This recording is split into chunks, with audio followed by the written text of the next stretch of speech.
Thank you, Aaron. Well, vandals have been laying siege to multiple Rochester parks and trails. KIMT News 3's Samantha Soto dove further into this, and she joins us live at Silver Lake Park. Sam.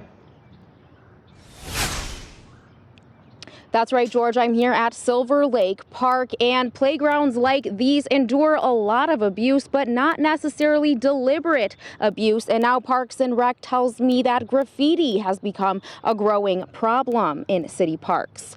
Parks and Rec tells me destruction to parks often happens at night. Vandals have been breaking into bathrooms and tearing up fixtures. Playground equipment has also been targeted. I spoke to one fisherman who tells me he does his part to protect our parks. It's kind of crappy how, people do this stuff to parks when they're here to have fun, here to catch fish. I mean, I pick up trash. My bag is full of trash that I picked up because, just got to keep it nice.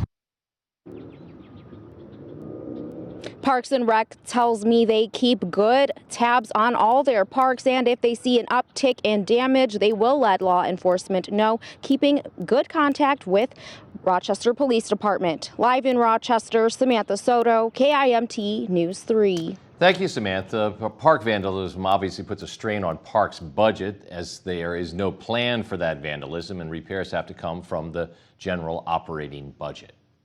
Well, a Mower County farm sustained significant damage during an early morning blaze today. A hog farmer going out to feed his pigs at 5:30 this morning, spotting the fire at 630th Avenue in Adams. The machine shed there burned, taking with it farm equipment and a truck. No injuries were reported, and as of this hour, we do not know the extent of property damage in terms of a dollar amount. 2 people were arrested after a fight at a Rochester Quick Trip. Police got the call at 8:50 last night. Apparently 4 men were fighting in the store on South Broadway Avenue. Officers found Jesse Dominguez was using racial slurs and causing the problems inside. 2 men targeted by Dominguez got upset, and that's when a fight broke out. Police said there was blood spattered on items and display racks were knocked over. The damage exceeded $1,000. Dominguez is now facing charges of riot, property damage, and theft. Stefan Eggleston is also facing similar charges. Well, Walmart says it's expanding its hours back to pre-pandemic norms. As of June 5th, most stores will be open from 6 in the morning to 11 at night. Starting July 3rd, most pharmacies and vision centers will return to pre-pandemic hours as well. The chain says it's following relaxed CDC mask guidance for customers and employees. Walmart stores also no longer have any sort of capacity restrictions. Well, more businesses are opening up, but countless families are still struggling to put food on the table.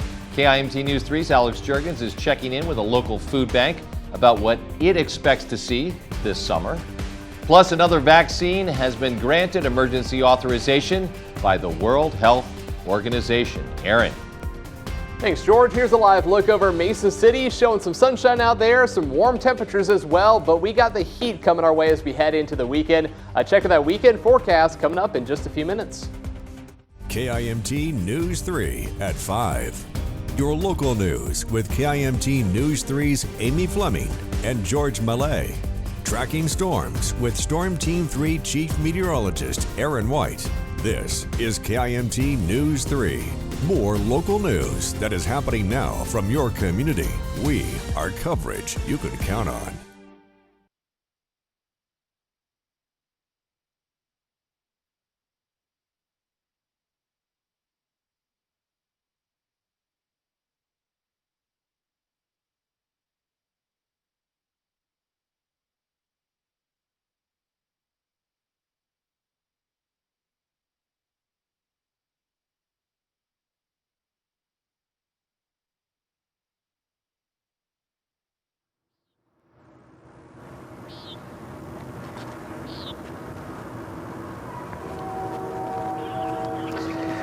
Can you hear me, Ben? Can you hear that train in the background, or just focus on me?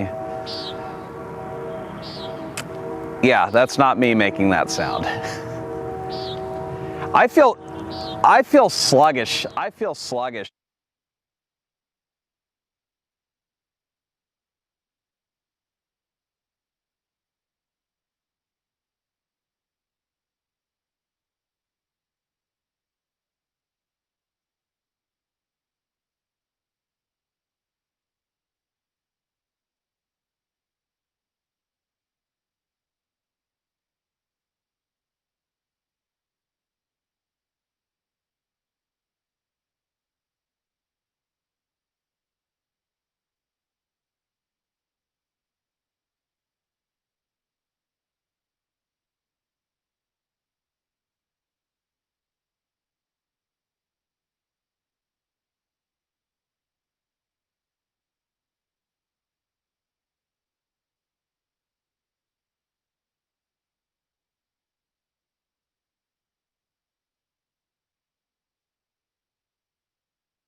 Well, food banks across the region always play a key role in combating hunger, but that role has taken on critical importance during this pandemic.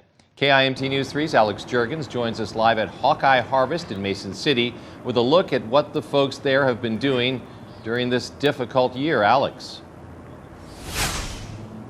Well, George, on a given day here, you can typically find cars lined up on both sides of the street here in front of Hawkeye Harvest as people wait to get inside to stock up on some much needed food. Now, volunteer Carol Clayton has seen client numbers dip a little bit over the last few months thanks to the stimulus checks as well as extra food stamp money being provided. She has seen an increase in people looking for work that are coming to the food bank. Now, with school out and kids being home more often this summer, she predicts an increase in hungry people coming to Hawkeye Harvest. Clayton says roughly 50 people come in per day.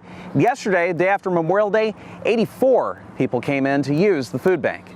I think if we do 50 people a day, or probably that's anywhere between 18 and 19 families, that's a good number for us to serve. Now, Clayton tells me that fresh produce is in strong demand here, and thanks to a matching grant with North Iowa Fresh, they were able to buy enough produce to last for 20 weeks this summer. Live in Mason City, Alex Juergens, KIMT News 3. Thanks, Alex. Clayton says Hawkeye Harvest needs volunteers as well. For more information, look for this story posted at KIMT.com.